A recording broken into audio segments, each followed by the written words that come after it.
Ay, mga anak, nagsahod ang daddy nyo kahapon. Kaya, bibigyan ko kayo ng pera. Oh, maghati kayong dalawa dyan, ha? Maraming salamat po, Tay. Oh, sige na mga anak, papasok na ang tatay nyo sa trabaho.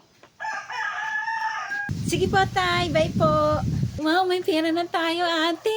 Hati tayo dyan, ate, ah. Oo, wait lang. Bibilangin ko pa. Oo, akin na yung pera na binigay ng tatay nyo. Baka kung saan-saan nyo pa ipagbibili yan.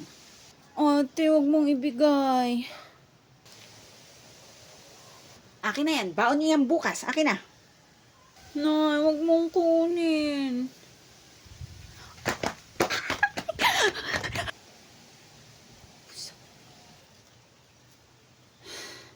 Talaga yung bata na yan. Ay.